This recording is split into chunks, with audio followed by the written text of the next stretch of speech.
Hello everyone. आज हम करेंगे क्लास 7 का lesson 6 adolescence a stage of growth and change. ठीक है, ये चैप्टर हम कर चुके हैं। जिस भी बच्चे ने ये वीडियो नहीं देखी है तो वो इसकी वीडियो ज़रूर देखिए और आज हम लोग करेंगे इसका सॉल्यूशन। ठीक है, तो देखते हैं। Let us enhance our learning. So first question is Ramesh, an 11-year-old boy developed a few pimples on his face. कि जो रमेश है 11 साल का लड़का है उसके फेस पर पिंपल्स आ रहे हैं। तो उसकी मदर ने उसको बताया कि दिस इज बिकॉज ऐसा इसलिए है क्योंकि of on going physical changes in his body, कि उसके शरीर में क्या जो शारीरिक बदलाव होते हैं है ना, इसकी वजह से हो रहा है। तो इसमें क्वेश्चन किया है व्हाट कुड बी द, क्या रीजन हो सकते हैं, क्या पॉसिबल रीजन हो सकते हैं कि जो उसके फेस पे जो पिंपल्स हैं है ना वो डेवलप हो रहे हैं, पिंपल्स आ रहे हैं। तो क्या रीजन हो सकता है उसके पिंपल्स के आने का। So answer is possible reasons for pimples. क्या रीजन हो सकते हैं? Pimples are a result of increase oily secretions during adolescence. कि देखो जब क्या होता है कि जब हम एडल्ट होते हैं तो उस दौरान क्या होता है कि जो हमारे फेस में है ना ऑयली सेक्रेट होता है। ठीक है, तो वो जिसकी वजह से मतलब जो आपने देखा होगा स्किन बड़ी ऑयली ऑयली सी होनी शुरू हो जाती है, ऑयली सेक्रेशन होता है। This oil clog skin pores, और ये क्या कर देता है जो स्किन में पोर्स होता है उनको क्लो कर देता है और जिसकी वजह से क्या होता है इन्फेक्शन हो जाता है और एक्ने यानी जो बोलते हैं ना मुहासे, कील मुहासे है ना, वो आने शुरू हो जाते हैं। सेकंड क्वेश्चन है what can he do to get some relief from these pimples. कि अब जो उसके पिंपल्स आ रहे थे तो वो इससे कैसे रिलीफ पा सकता है, ठीक है, मतलब कैसे ठीक कर सकता है रिलीफ फ्रॉम पिंपल्स। उसको क्या करना चाहिए, क्या करना चाहिए, देखो अपने फेस को वॉश करना चाहिए रेगुलरली विद मिल्ड सोप। ठीक है, मिल्ड सोप के साथ क्या है उसको फेस वॉश करना चाहिए। ठीक है, तो उसको हल्के साबुन से क्या है कि डेली अपने मतलब फेस को रेगुलरली वॉश करना चाहिए। मेंटेन फेशियल हाइजीन, अपने फेस रिलेटेड जो भी हाइजीन है ना, साफ सफाई का ध्यान रखना चाहिए। ऑयली खाने को अवॉइड करना चाहिए। आपको किसी भी आपको टच नहीं करना और ना ही उसको दबाना है किसको, पिंपल्स को। Seek medical advice if acne is severe, और अगर आपको बहुत ज्यादा एक्ने है ना कील मुहासे हो रहे हैं तो आपको क्या करना चाहिए, मेडिकल एडवाइस, ठीक है, डॉक्टर से क्या है कि इसके बारे में बातचीत करनी चाहिए। सेकंड क्वेश्चन है which of the following food groups would be a better option for adolescents and Y.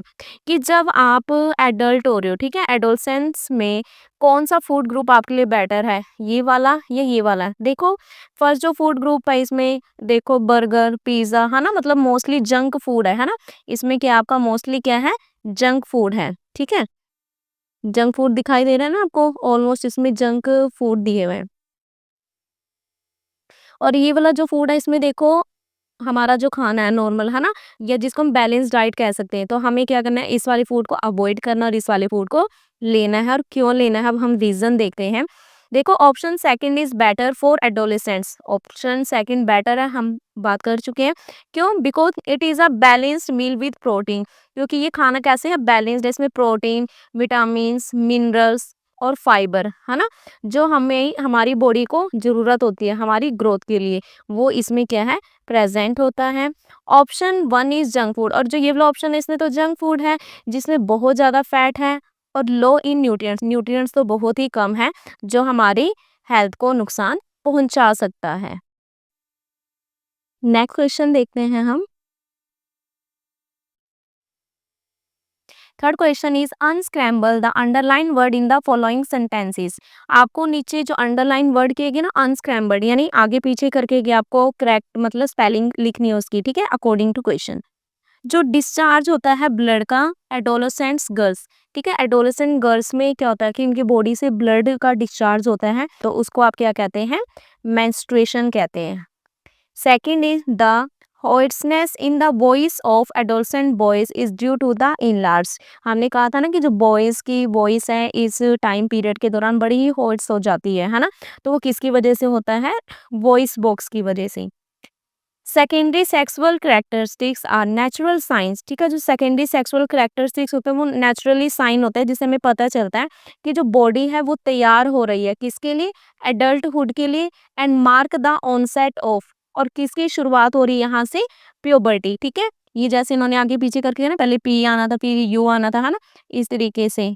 ठीक है, तो आपने इसको क्या है सही से लिखना है।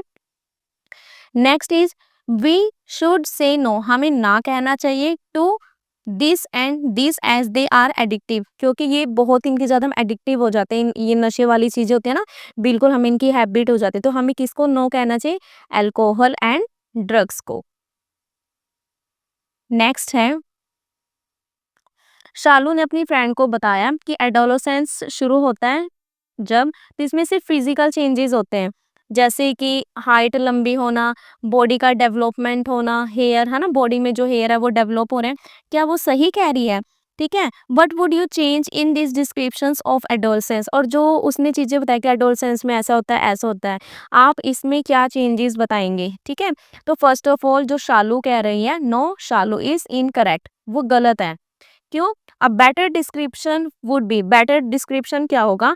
एडोलसेंस में सिर्फ फिजिकल चेंज नहीं होता, बल्कि इसमें physical, emotional, behavioural and internal changes भी होते हैं, है ना, जो बॉडी के अंदर ही, not just physical ones like height और बॉडी हेयर। सिर्फ ऐसा नहीं है कि हाँ, कि फिजिकल चेंज की मेरी हाइट बढ़ गई, बॉडी पे हेयर है वो ग्रोथ कर रहे हैं, ठीक है, ऐसा नहीं है। फिजिकल के साथ साथ इमोशनल, बिहेवियर और इंटरनल चेंजेस भी होते हैं। ठीक है, अब देखते हैं question number 5। During our discussion in the class, class में डिस्कशन के दौरान कुछ स्टूडेंट्स थे रेज द फॉलोइंग पॉइंट्स, उन्होंने ना जो नीचे टॉपिक दिए उनको रेज किया, उन्होंने क्वेश्चन मतलब रहा होगा, है ना, पॉइंट्स अपने रखे हैं। तो क्या क्वेश्चन आप पूछोगे उनसे to check the correctness of this point, इन पॉइंट को करेक्ट बताने के लिए, है ना, उसको चेकआउट करने के लिए आप कौन से क्वेश्चंस पूछोगे? फर्स्ट है आपका, adolescents do not need to worry, adolescents में चिंता की बात नहीं है अबाउट बिहेवियरल चेंजेस, जो बिहेवियर में आपके चेंज हो रहा है तो उसको लेकर आपको चिंता की जरूरत नहीं है। तो इसका क्या क्वेश्चन बन सकता है?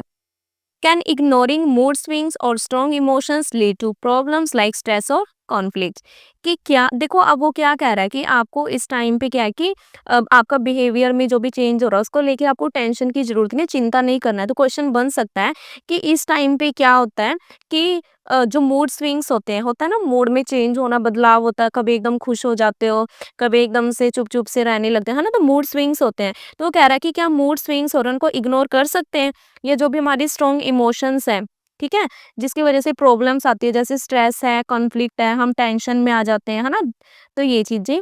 दूसरा क्वेश्चन बनता है कि आप कैसे अंडरस्टैंड करोगे इमोशंस को help in making better decision, कि जो आपकी इमोशंस हैं, ठीक है, आप कैसे अपने इमोशंस हैं उनको अंडरस्टैंड कर रहे हो ताकि वो आपको मदद करे सही डिसीजन लेने में।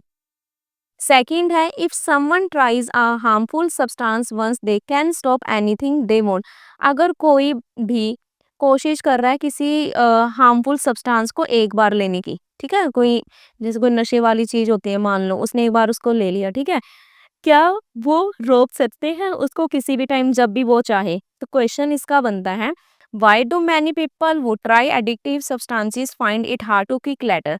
अब देखो क्वेश्चन क्या कह रहा है कि लोग क्यों कोशिश करते हैं उन चीजों को लेने की, ठीक है, एडिक्टिव यानी जिनकी आपको आदत ही हो जाती है बिल्कुल नशीली चीजों की, है ना, वो उनको लेते ही क्यों हैं, कि जिसको क्विट करना, छोड़ पाना बहुत ही मुश्किल होता है बाद में, तो उनको लेते ही क्यों है वो। सेकंड क्वेश्चन है, what are the risks of experimenting with drugs और अल्कोहल इवन वंस, और एक बार भी अगर आप ये ड्रग्स ले लेते हैं या अल्कोहल ले लेते हैं, है ना, तो इसके क्या क्या रिस्क हो सकते हैं। सिक्स क्वेश्चन है हमारा, adolescents sometimes experience mood swing, ठीक है, इस दौरान कई बार मूड स्विंग्स होते हैं, कुछ दिनों तो तुम बहुत ही एनर्जेटिक फील करते हो, खुश महसूस कर रहे हो, ठीक है, और बल्कि कुछ दिन क्या होता है कि आप बहुत ही लो फील करते हो, मतलब बिल्कुल होता है ना कि ना कुछ बोलने का मन, आप लगता है आपकी बॉडी में तो एनर्जी ही नहीं है, ठीक है, but other behavioural changes are associated with this age, और इस एज में और कौन सी बिहेवियरल चेंजेस आपके बिहेवियर में चेंजेस दिखाई देते हैं? तो कौन से है वो बिहेवियरल चेंजेस? इंक्रीज क्यूरियोसिटी, कि आप किसी चीज के लिए आपकी क्यूरियोसिटी बहुत ज्यादा बढ़ जाती है, ठीक है, एक्साइटेड हो जाते हो आप बहुत। डिजायर फॉर इंडिपेंडेंस, आपको ये होता है कि अब हमें इंडिपेंडेंट रहने दो, है ना? आपकी इच्छा होती है ना हमें कोई रोके, ना कोई टोके, हम जैसा चाहे हम इंडिपेंडेंट रहे। पीयर इन्फ्लुएंस ग्रुपिंग में बच्चे रहना ज़्यादा पसंद करते हैं, ठीक है? इंटरेस्ट होता है उनका सोशल इश्यूज़ पर, डेवलपिंग पर्सनल आइडेंटिटी और हर किसी को होता है कि मेरी खुद एक पर्सनल आइडेंटिटी हो, मुझे खुद इसको मतलब कि कोई मेरी आइडेंटिटी को पहचाने। इमोशनल सेंसिटिविटी और जो बच्चा होता है वो बहुत ज़्यादा क्या है, इमोशनल भी होता है इस टाइम पीरियड पे, सेंसिटिव होता है बहुत ज़्यादा उसके इमोशन। 7 क्वेश्चन है व्हाइल यूजिंग अ टॉयलेट जब आप टॉयलेट इन्होंने क्या कहा जब टॉयलेट यूज़ कर रहे थे तो मोहिनी ने नोटिस किया कि वहाँ पे कुछ सैनिटरी पैड थे जो डस्टबिन के पास बिखरे हुए थे, ठीक है? तो वो बहुत अपसेट हुई और उसने ये बात थी अपनी फीलिंग्स थे अपने फ्रेंड्स के साथ शेयर की। तो उन्होंने डिस्कस किया कि जो इम्पोर्टेंस है मेंस्ट्रुअल हाइजीन कितना ज़्यादा इम्पोर्टेंट है और ठीक है? और ये हमने सेमी टॉपिक आपका मेंस्ट्रुएशन टॉपिक में भी किया था, है ना? And healthy sanitary habits what menstrual hygiene and sanitary habits would you suggest to your friend.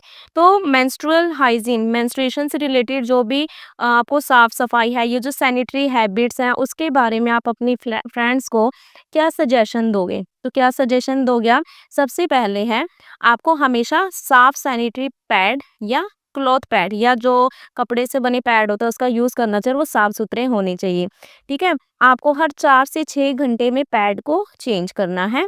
Rap and dispose of use pad in a covered bin, ठीक है? मान लो कि जो पैड आपने यूज किया था अब आपको उसको फेंकना है तो ऐसे नहीं कि ऐसे इसको फेंक दिया या डस्टबिन में ऐसे फेंक दिया। उसको अच्छे से न्यूज़पेपर से रैप करो देन पॉलीथीन में लो और उसको ऐसे डस्टबिन में डाल दो जो कवर हो बिल्कुल। जो जो प्यूबिक एरिया होता है उसको साफ और ड्राई रखना है आपको। आपको हैंड वॉश करने हैं जब भी आप पैड को चेंज करते हैं, करने से पहले और करने के बाद में।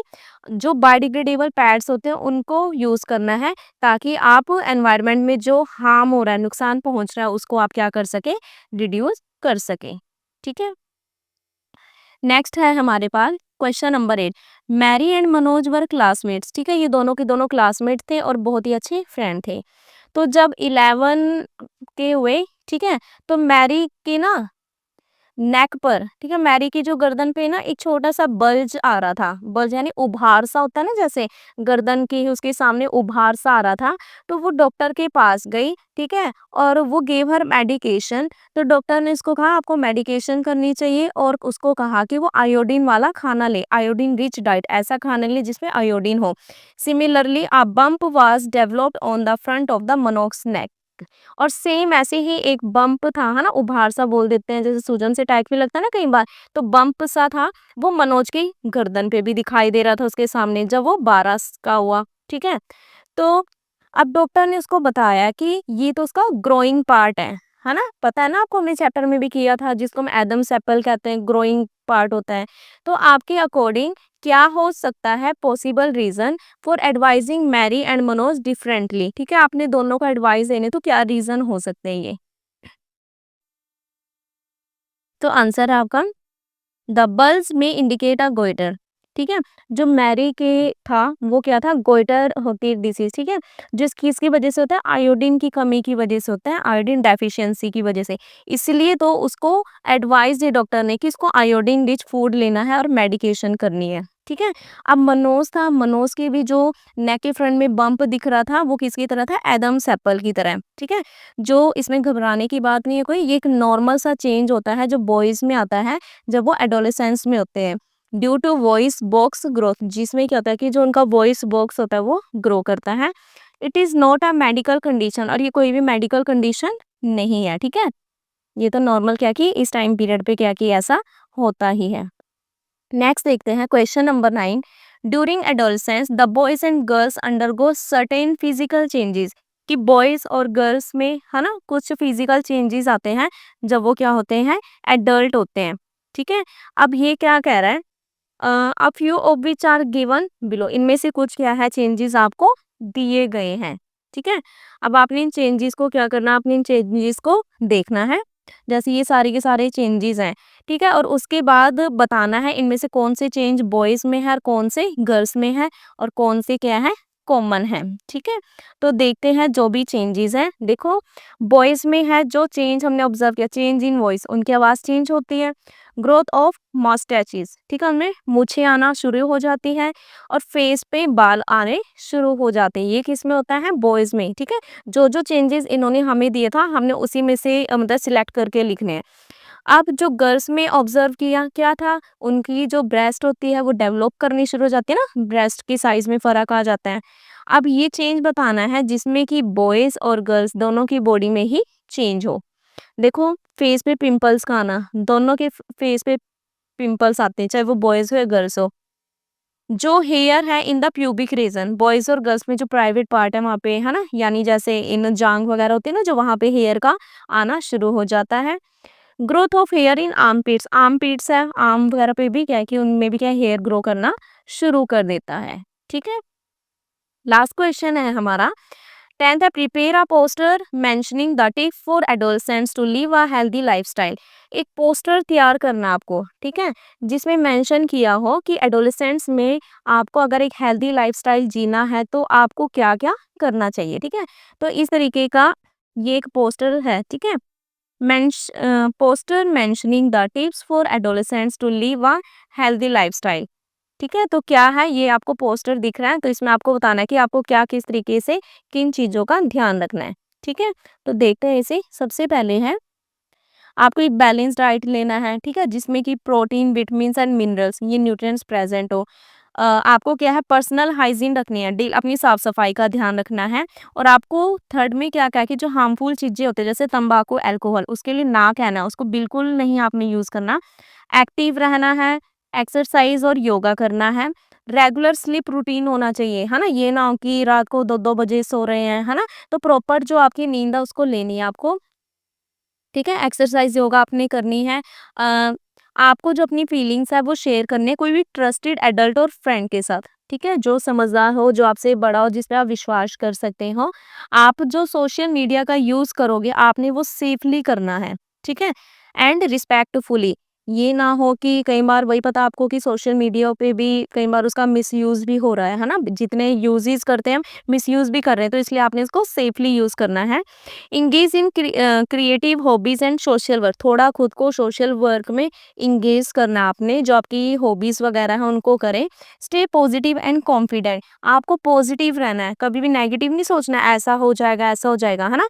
कहते हैं ना कि अगर आप पॉजिटिव सोचोगे तो पॉजिटिव होगा, है ना। और कॉन्फिडेंट रहना है, आपको खुद पर भरोसा होना चाहिए, ठीक है। तो ये था हमारा लेसन 6 का सॉल्यूशन। तो जिस बच्चे ने चैप्टर नहीं समझा है, सबसे पहले वो चैप्टर समझे, ठीक है। मैं आपको हर बार कहती हूँ कि अगर आप चैप्टर के कंसेप्ट क्लियर हैं आपको, है ना, देन आपके लिए तो ये सॉल्यूशन कुछ भी नहीं आपको, है ना। आप तो कहीं से भी क्वेश्चन आपसे पुट कर लिया जाए तो आप इजीली उसको सॉल्व कर सकते हैं। तो अच्छे से चैप्टर को रीड कीजिएगा। ओके बाय, मिलते हैं हम अपनी नेक्स्ट वीडियो में।